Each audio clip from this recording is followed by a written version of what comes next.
میرے محبوب کریم صلی اللہ علیہ وسلم کی زندگی میں نفاست ہے. حضور نے لوگوں کو شرمندہ کرنا پسند نہیں کیا. ایک شخص حضور کے گھر میں مہمان آیا رات کے وقت میں. اس نے کہا میں نبی پاک صلی اللہ علیہ وسلم کے آپ نے سنا ہوا ہے کہ اتنا زیادہ گھر کے اندر گنجائش نہیں تھی رہنے کی. حضور کئی دفعہ مسجد میں ٹھہراتے تھے یا مہمانوں کو صحابہ میں بانٹ دیتے تھے. وہ کہنے لگا میں نے آپ کے گھر میں ہی قیام کرنا ہے. فرمایا ٹھیک ہے آ جاؤ. صحابہ کہتے ہیں جتنا بھی 4-5 بکریوں کا دودھ سارے اہل خانہ استعمال کرتے تھے، محبوب کا سارا گھرانہ وہ سارا کٹھا ہی اکیلا ہی دودھ پی گیا. سارا جتنا کھانا تھا اکیلا ہی کھا گیا. رات کو اسے چارپائی پہ سلایا گیا تو کھا اتنا چکا تھا کہ اس کا پیشاب حضور کے بستر پر ہی نکل گیا.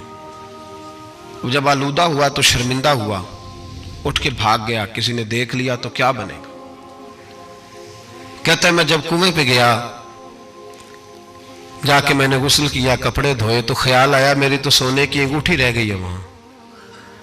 اب طبیعت اجازت نہیں دیتی تھی کہ وہاں لوگ کٹھے ہو گئے ہوں گے. یہاں نماز کے دوران اگر کسی کا موبائل بج جائے نا تو پکے نمازی، ناراض تو نہیں ہو جائیں گے آپ لوگ، جو زیادہ پکے نمازی پکے ان سے نہیں معافی ملتی. وہ جو کچا پکا ہے بیچارہ وہ شاید کسی وقت معافی دے دے، پکے نمازی نہیں معافی دیتے. کہتے تیرا بج کیسے گیا، تو نے سمجھا ہی نہیں. مجھے ایک شخص نے نا ویڈیو دکھائی، کہنے لگا جی تسی بڑی وکالت کر دیا مولویاں دا حال ویکھو. میں ڈر رہا تھا، میں نے کہا پتہ نہیں اب کیا نکلے گا. کہتے میں نے خود ریکارڈ کی ہے. تو میں نے کہا دکھاؤ. ویڈیو میں یہ تھا کہ نماز امام صاحب نے مکمل کی ہے تو دعا کے ہاتھ پھیرے ہی ہیں انہوں نے، تو وہ موبائل لے کے جا رہے ہیں بار بار ٹوٹیوں کے پاس جا کے فون سننا شروع کر دیا. کہنے لگا جی یہ مولویوں کا حال ہے، نماز مکمل نہیں ہوئی فون کان کے ساتھ، تو دوسرے کیسے باز آئیں گے. میں نے کہا یہ تو بہت جرم کیا اس نے، تو اس کا پھر کیا اشر کیا آپ لوگوں نے. کہتے نہیں آپ کو دکھانے لو. میں نے کہا پاگل آدمی، اس کے گھر سے بھی فون آ سکتا ہے.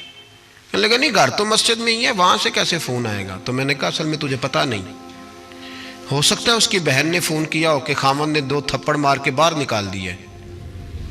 تو وہ ایسا وقت ہوتا ہے جب کھڑا نہیں ہوا جاتا، بات سننی پڑتی. یار معافی نہیں دیتے، ایک ایک جملے پر ایک ایک حرف پر لوگ اعتراض کریں گے، ایک ایک حرف پر کوئی گنجائش ہی نہیں. حضرت سیدنا انس بن مالک رضی اللہ تعالیٰ عنہ فرماتے ایک صحابی اپنے غلام کو مار رہے تھے تو نبی پاک پہنچ گئے. حضور نے فرمایا اسے معاف کر. اس نے کہا کتنی بار؟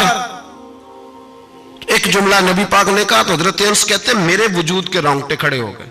اسے معافی دے دے. حضور کتنی بار؟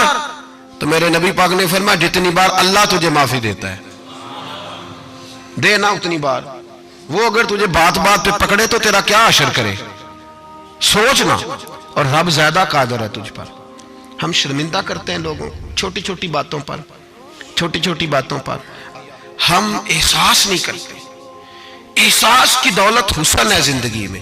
اور میرے رسول کا کمال یہ ہے کہ دنیا میں آج جتنا بھی احساس ہے یہ سارا میرے نبی کا دیا ہوا ہے. احساس جتنا بھی اس وقت ہے یہ سارا میرے رسول کا عطا کرتا ہے.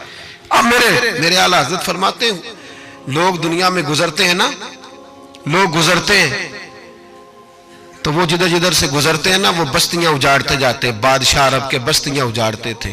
اعلیٰ حضرت فرماتے ان کی مہک نے دل کے غنچے کھلا دیے.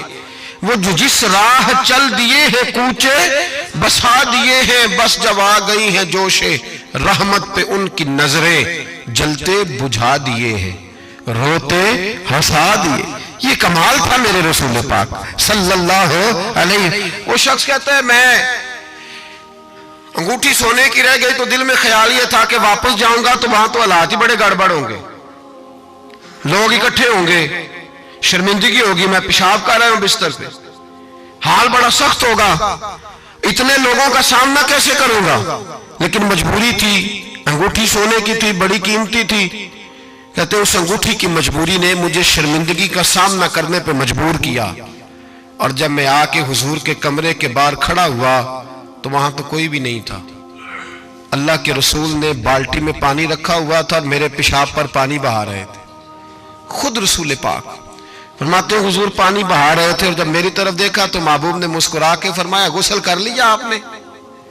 آپ کو تکلیف ہوئی جب انسان کا معدہ کمزور ہو تو ایسی چیزیں ہو جاتی ہیں، فکر نہ کریں، بیٹھے میں ناشتہ لاتا ہوں۔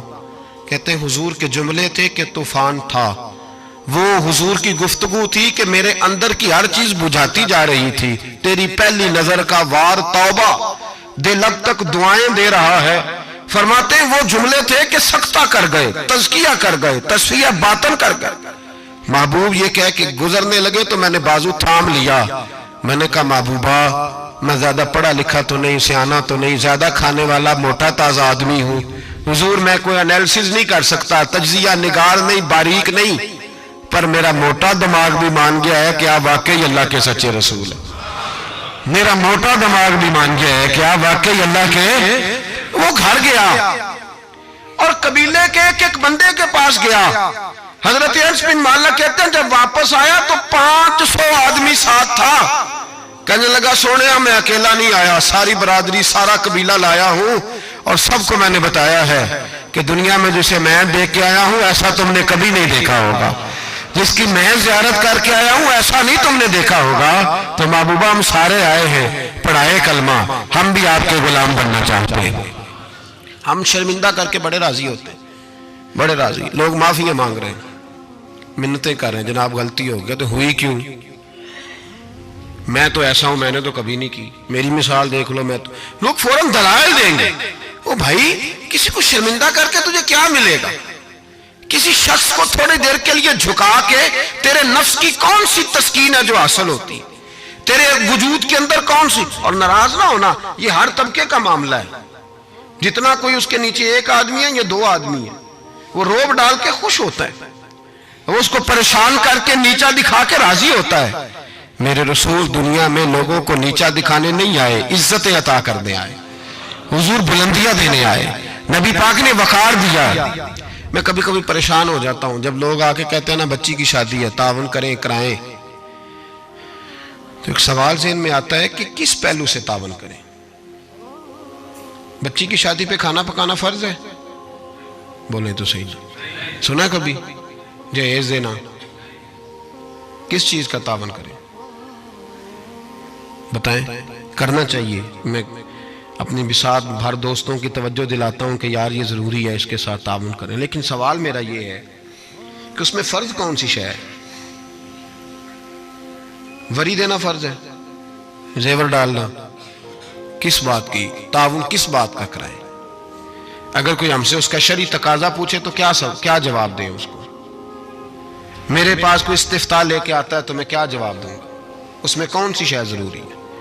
پھر اگر آپ ناراض نہ ہوں تو فکرہ کہہ جاؤں، دل کرتا ہے بچی والوں سے تعاون نہ کرے، بیٹے والے جو غریب مسکین جہیز کے پیچھے بھاگ